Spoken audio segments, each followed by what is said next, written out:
In the tense atmosphere of first-century Jerusalem, a Hellenistic Jew named Stephen begins to draw significant attention. He is described as being full of grace and power, performing miracles and winning every public debate he enters. His success threatens the leadership of the synagogue of the freedmen. When these men realize they cannot defeat Stephen's wisdom or the spirit behind his words, they turn to subversion.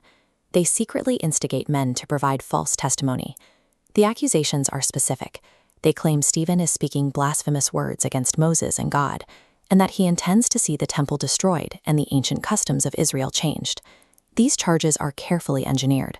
Under the laws of first-century Jerusalem, attacking the temple or the Mosaic customs carried the death penalty. These were capital offenses, designed to move Stephen's case from a religious argument to a state execution. Stephen is seized and brought before the Sanhedrin. This is the same Supreme Council of Elders and legal experts that had recently presided over the trial of Jesus. The high priest asks the formal question, "Are these things true?"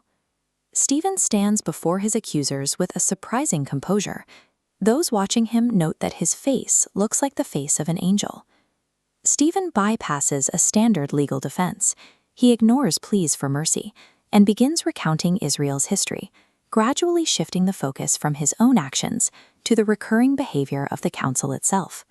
Stephen begins by aligning himself with the council, recounting the history of their founding patriarch Abraham. He tells the story exactly as they know it, but with a specific emphasis on geography. He reminds them God first appeared to Abraham in Mesopotamia, far outside the Promised Land. God was also with Joseph in Egypt, and Moses received his commission at the burning bush in Midian, another holy moment outside of Israel. By tracing this journey from Mesopotamia to Egypt and into the Sinai, Stephen establishes that God has consistently worked outside these borders of the land his judges now guard so fiercely. To answer the charge of blaspheming Moses, Stephen uses the career of Moses to illustrate a broader, more uncomfortable truth about Israel's past. He identifies a recurring historical pattern. God chooses a deliverer, and the people of Israel immediately reject him. The patriarchs sold Joseph. The ancestors in Egypt pushed Moses away. Stephen quotes the specific challenge the Israelites gave to Moses, "Who made you a ruler and judge over us?" Even after Moses performed signs and wonders to free them, the people's hearts turned back toward their former slavery. The pattern concludes with a reversal. The very man the people rejected is the one God eventually exalts to be their ruler and deliverer. Stephen links this ancient cycle to the present day. He implies that by crucifying Jesus, the council has merely followed the historical precedent of their ancestors, who rejected every other messenger God sent. The conclusion is that the Sanhedrin is not defending the law of Moses, but rather continuing the long history of resisting the prophets, who predicted the coming of the righteous one. This archival view shows the massive footprint of the Temple Mount. The Sanhedrin viewed this sprawling stone complex as the primary venue for God's person and work, which made Stephen's comments about its status a direct threat to their authority. Stephen argues that the permanent stone temple was not God's original requirement. For centuries, God's presence moved with the mobile tabernacle. He points out that it was Solomon who built the house, but notes that the temple was never intended to contain the Creator. He quotes the prophet Isaiah to reinforce the point. "Heaven is God's throne, and the earth is his footstool. No building made by human hands can serve as his resting place." The history lesson stops abruptly right there.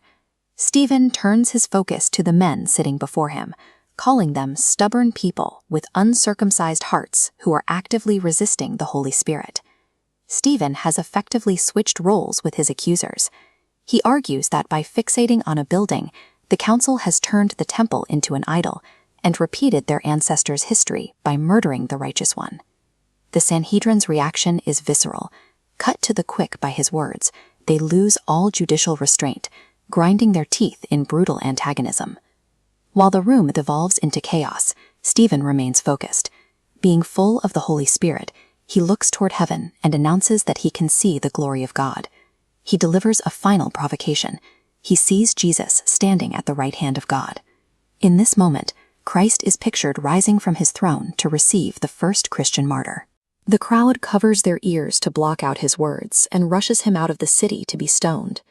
In their haste to silence him, the council members perform the exact rejection of God's messenger that Stephen just finished describing. Outside the city gates, the execution begins. As the stones strike him, Stephen prays for his spirit to be received, asking that this sin not be held against his killers, mirroring the final prayers of Jesus.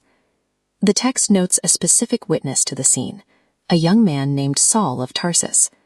The executioners lay their cloaks at his feet as he stands in full approval. This death triggers a massive wave of persecution that scatters the early believers away from Jerusalem. It effectively ends the period where the movement was focused solely on the temple and the holy city. By attempting to crush the message with stones, the Sanhedrin inadvertently provided the catalyst needed to spread Stephen's vision across the world, exactly as he had argued God had always done.